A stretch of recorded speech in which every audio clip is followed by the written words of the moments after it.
नमस्कार विद्यार्थी मित्रांनो, आज आपण इयत्ता 10वीच्या कुमार भारती पाठ्यपुस्तकातील धडा क्रमांक 15 अभ्यासणार आहोत आणि या धड्याचे शीर्षक आहे खोद आणखी थोडेसे। खोद आणखी थोडेसे ही एक कविता आहे आणि या कवितेचा हा सेशन क्रमांक पहिला आहे। ही कविता अभ्यासण्यापूर्वी आपण या कवितेचे कवी यांच्याबद्दल संक्षिप्त परिचय जाणून घेऊया। चला तर आपण आता प्रत्यक्ष पाठ्यपुस्तकाकडे वळूया। धडा क्रमांक 15 खोद आणखी थोडेसे, अर्थात ही एक कविता आहे आणि या कवितेचे कवयित्री आहेत आसावरी काकडे। कवयित्री आसावरी काकडे यांचा जन्म 1950 मध्ये झालेला आहे आणि ह्या प्रसिद्ध कवयित्री आहेत। त्यांचे अनु मनु शिरू, ऋतुचक्र, टिक टॉक ट्रेन, भिंगोऱ्या भिंग हे बालकविता संग्रह, त्याचप्रमाणे आकाश, आरसा, उत्तरार्ध, मी एक दर्शन बिंदू, लाहो, शपथ सार्थ सहजीवनाची, स्त्री असण्याचा अर्थ हे कविता संग्रह, त्याचप्रमाणे तरीही काही बाकी राहील, बोल माधवी, लम्हा लम्हा हे अनुवादित कविता संग्रह इत्यादी लेखन प्रकाशित आहे। 1990 साली विशाखा पुरस्कार व 1992 साली राज्य पुरस्कार यांनी त्यांना सन्मानित करण्यात आलेले आहे। तर विद्यार्थी मित्रांनो, इथे तुमचा कवीविषयी संक्षिप्त परिचय दिलेला आहे। आता आपण या कवितेची मध्यवर्ती कल्पना अर्थात कवितेचा आशय समजून घेऊया। जीवनात प्रयत्न आणि सकारात्मकता यांचे महत्त्व अनन्यसाधारण आहे। ध्येय साध्य करताना संयमाने, जिद्दीने, आत्मविश्वासाने, चिकाटीने कार्यरत राहावे लागते। चांगुलपणावर विश्वास ठेवणे आवश्यक असते।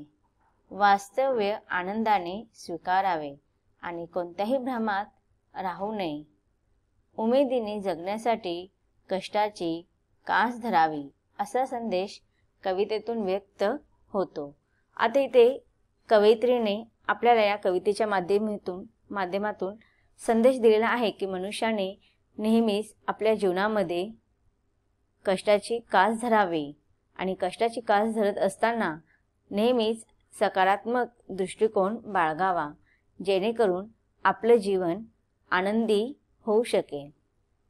आपल्या जीवनामध्ये ध्येय निश्चित करता आले पाहिजे, परंतु ते ध्येय निश्चित केल्यानंतर लगेच ते ध्येय पूर्ण होणार आहे का? नाही, त्यासाठी संयम, जिद्द, आत्मविश्वास आणि ते ध्येय साध्य करण्यासाठी चिकाटीची गरज असते।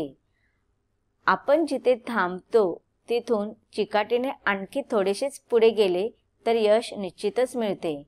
आणखी थोडेसे हा शब्द चिकाटी, जिद्द, आशावाद सूचित करणारा आहे।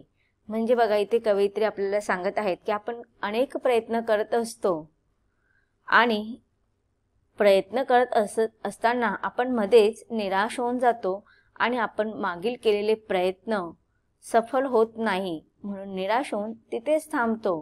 परंतु कवयित्री म्हणतात की जिथे आपण थांबतो ना तिथेच आपली चिकाटी संपते। तर ते आपल्याला थांबायचं नाहीये, आपल्याला आपली चिकाटी पुढे दाखवायची आहे, चिकाटीने कार्य करायचे आहे। कोणतेही कार्य करत असताना आपल्याला थांबायचं नाही, ते कार्य पूर्णत्वाला जाईपर्यंत आपली चिकाटी ठेवायची आहे।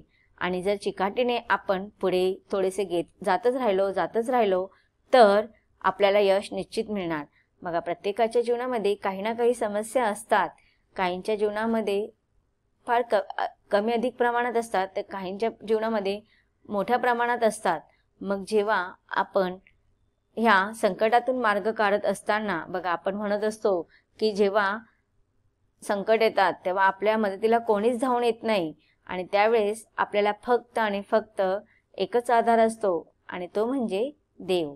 आता देवावरती सगळ्यांची श्रद्धा असावी, परंतु अंधश्रद्धा नाही। देव सुद्धा म्हणतात, आपण आपल्या गीतेचे सार पाळलेले आहे की कर्मण्येवाधिकारस्ते मा फलेषु कदाचन. म्हणजेच आपण नेहमी कर्म करत राहिलं पाहिजे. कोणतेही फल प्राप्त होईल ह्या उद्देशाने आपण कर्म करायचे नाही, तर आपण चांगले उत्तम कर्म करायचे. म्हणजे उत्तम रीतीने आपण प्रयत्न करायचे आहे, कष्ट करायचे आहेत. आणि हे जेव्हा आपल्या जीवनामध्ये अनेक संकट येतात, आपण म्हणतो की जेव्हा सगळीकडनं आपले चारी बाजूने दरवाजे बंद होतात, पण कुठे ना कुठे देव आपल्याला नक्कीच दरवाजा आपल्यासाठी उघडा असतो. पण आपण त्या दरवाजापर्यंत पोचायला जातो, पण मध्येच तो दरवाजा काही अंतरावरतीच असतो आणि मध्येच आपण थांबतो, आपले प्रयत्न थांबवतो. आणि त्यावेळेस असं वाटतं की आपण आपली चिकाटी थांबवतो. आपण चिकाटीने जे कार्य पूर्ण करण्याचं ध्येय ठेवलेलं असतं ते अर्धवटच राहतंय. आणि म्हणून जेव्हा ते आपण अजून थोडेसे पुढे जाऊया, अजून थोडे प्रयत्न करूया, अजून थोडे कष्ट करूया, अजून थोडे मेहनत करूया, अशी जेव्हा आपण जिद्द, संयम, आत्मविश्वास, चिकाटीने कार्य करत असतो आणि ते न थांबता आणखी थोडेसे कार्य करूया, आणखी थोडेसे प्रयत्न करूया, आणखी थोडेसे अभ्यास करूया, आणखी थोडंसं आपण कष्ट करूया, आणखी थोडंसं मेहनत करूया, अशी चिकाटी जेव्हा आपण जिद्दीने, संयमाने, आत्मविश्वासाने पुढे पुढे पुढे जात असतो आणि एक दिवस नक्कीच आपला येतो आणि आपल्याला यश प्राप्त होतं. मग अशा रीतीने आणखी थोडे आपण आणखी थोडे प्रयत्न करायला हवेत, आणखी थोडे प्रयत्न करायला हवे होते, असं म्हणत राहतो. आणि मग असं आपण आता तुम्ही इयत्ता 10वी मध्ये आहात आणि इयत्ता 10वी मध्ये तर तुम्हाला जोपर्यंत तुमच्या परीक्षा संपत नाही तोपर्यंत तुम्हाला दिवस रात्र मेहनत करायचंच आहे, आणखी थोडेसे अभ्यास करायचेच आहे. कारण की तुम्ही तुमच्या मनापासून अभ्यास करायचा आहे, अगदी जिद्दीने आणि कष्ट करायचे आहे. तुम्हाला दिवस रात्र अभ्यास करायचा आहे. कारण की जेव्हा तुमच्या हातामध्ये रिझल्ट येईल आणि ते मार्क्स जर तुम्हाला समाधानकारक रीतीने मिळालेले नसतील, तुमचं ध्येय प्राप्त करण्यासाठी जे काही तुम्ही मार्कांची अपेक्षा, गुणांची अपेक्षा केलेली असेल, ते जर तुम्हाला पूर्ण झाले नाही, तर त्यावेळेस तुम्ही काय म्हणतात, आणखी थोडे प्रयत्न करायला हवे होते.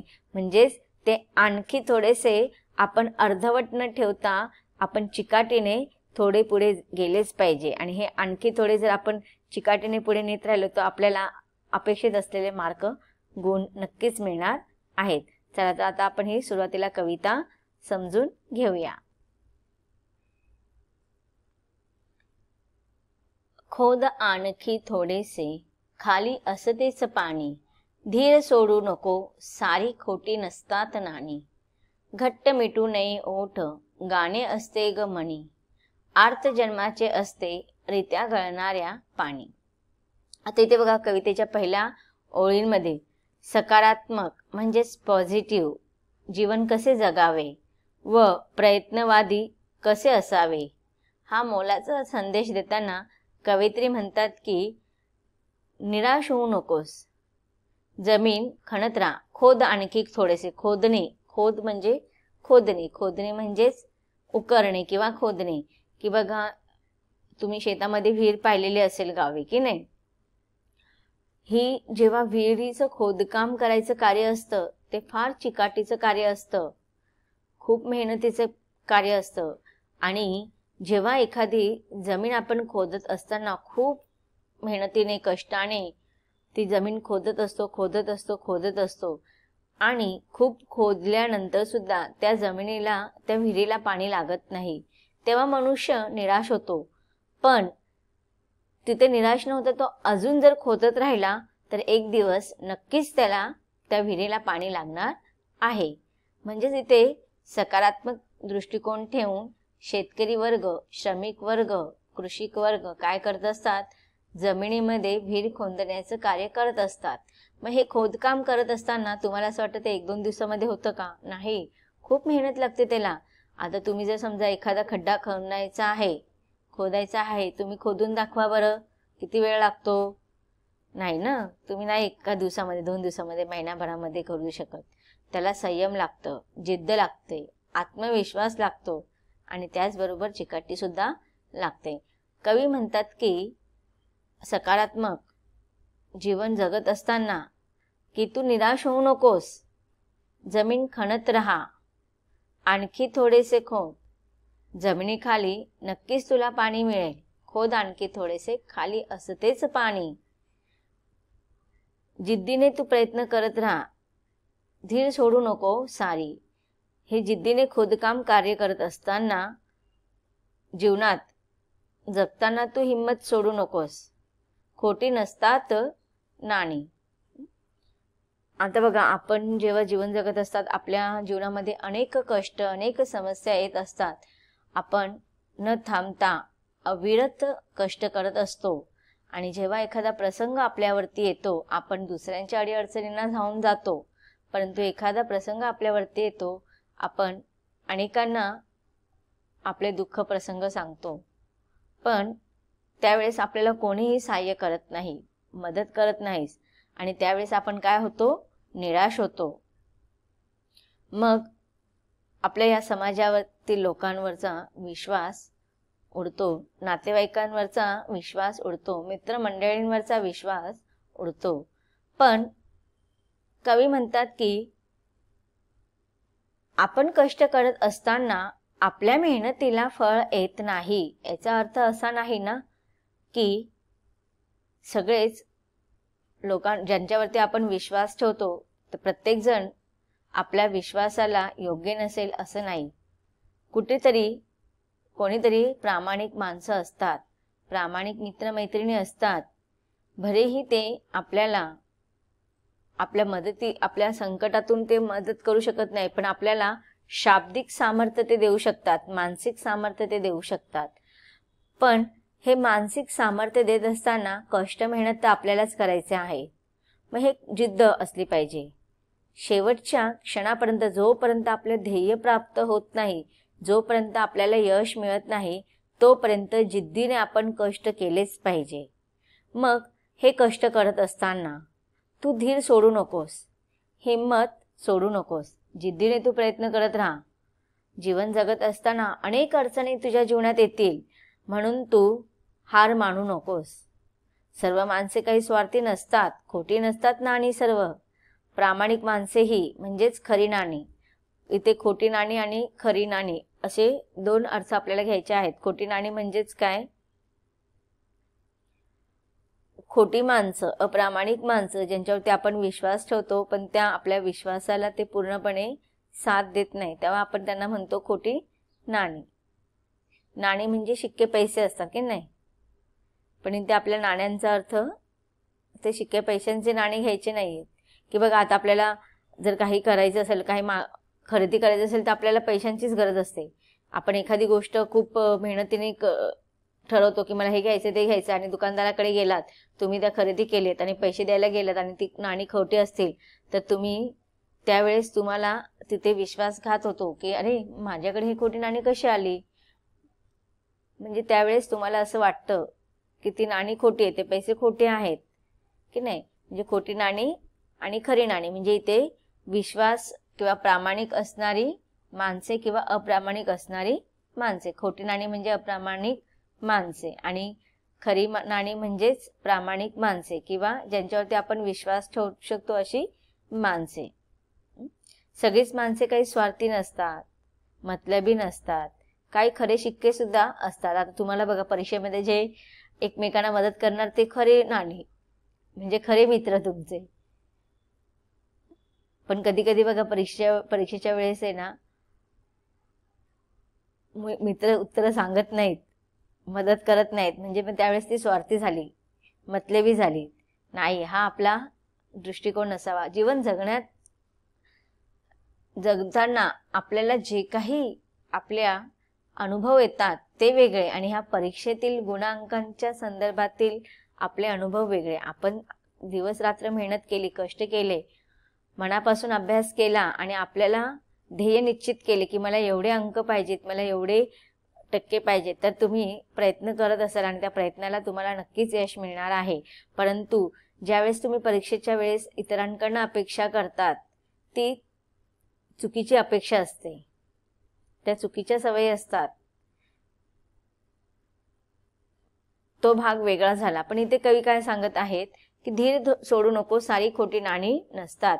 की जीवन जगताना हिंमत सोडू नको. सर्व माणसं काही स्वार्थी नसतात, काही माणसे प्रामाणिक सुद्धा असतात, खरी नाणी सुद्धा असतात. हा विश्वास मनात असू दे आणि तू तुझं कार्य पूर्ण कर. घट्ट मिटू नये होठ गाणे असते ग मनी, आर्त जन्माचे असते रित्या गळणाऱ्या पाणी. आता इथे बघा कवयित्री म्हणतात की होठ जे आहेत ना ते घट्ट दाबून आपले दुःख सहन करत बसायचे नाहीयेत. आपल्या दुःखांना काय करायचे, मोकळी जागा करायची आहे. अबोलपणे वेदना सहन करू नकोस. आत खोल मनामध्ये प्रत्येकाचा काही ना काही सुप्त गुण असतात. जर आपल्यावरती आपण कधी दुःखात असेल, संकट असेल तर आपल्यातले ते सुप्त गुण आपल्याला व्यक्त करायचे आहेत. आपल्यामध्ये सहनशीलता असते, पण त्या सहनशीलतेला आपल्या जीवनाची शक्ती बनवायचं आहे, सामर्थ्य बनवायचं आहे. आणि अबोलपणे असे वेदना सहन करत नाही बसायचं. तर आतमध्ये खोलवर मनामध्ये ज्या काही प्रत्येकाच्या आनंदाच्या गीत दडलेल्या असतात त्याचा आपल्याला शोध घ्यायचा आहे. गाणे असते ग मनी, प्रत्येकाच्या मनामध्ये काही ना काही चांगुलपणा असतो, काही ना काही चांगले गुण असतात. ते आपल्याला अबोलपणे दुःखामध्ये बघा, एखाद्याच्या नशिबात फार दुःख असतात, मग ते दुःखाचं डोंगर एवढं असतं की तिच्यातील आतमधील सुप्त गुण ते बाहेर निघू शकत नाहीत. आणि त्यावेळेस कवी म्हणतात की नाही, असं वेदना अबोलपणे तू सहन करू नकोस. तुझ्या मनातील आनंदाचे गीत, तू दडलेले गीत यांचा शोध घे आणि ते मुक्तपणे संचार करून तू गा. आर्त जन्माचे असते रित्या गळणाऱ्या पाणी. आर्त म्हणजेच काय, वेदना. बघा आता शिशिर ऋतूमध्ये काय होतं की आपण पाहतो की झाडाला पानं आलेले असतात, पण ती पानं सुद्धा सुकतात, ती गळतात आणि पुन्हा त्या पानां गळून गेल्यानंतर पुन्हा त्याच्यावरती नवी पालवी फुटत असते. पण ते गळलेले पानं जी असतात ना, ती सुद्धा त्यांनी पण त्यांच्या जीवनामध्ये दुःख अनुभवलेले असतात, परंतु ते दुःख व्यक्त करत बसत नाहीत. झाडावरून मुक्तपणे गळणाऱ्या पानातही जन्मभराची वेदना साठलेली असते आणि गळताना ते दुःख करीत नाहीत. पुन्हा पालवी फुटेल या आशेवर ते गळून पडतात. तसंच आपल्याही जीवनामध्ये हे दुःख किती वेळ असणार आहेत. पुन्हा कधी ना कधी हे दुःख नष्ट होऊन आपल्या जीवनातही सुख येणार आहे. ही नवीन आशा घेऊनच आपल्याला आपल्या दुःखांवरती मात करत पुढे जायचे आहे.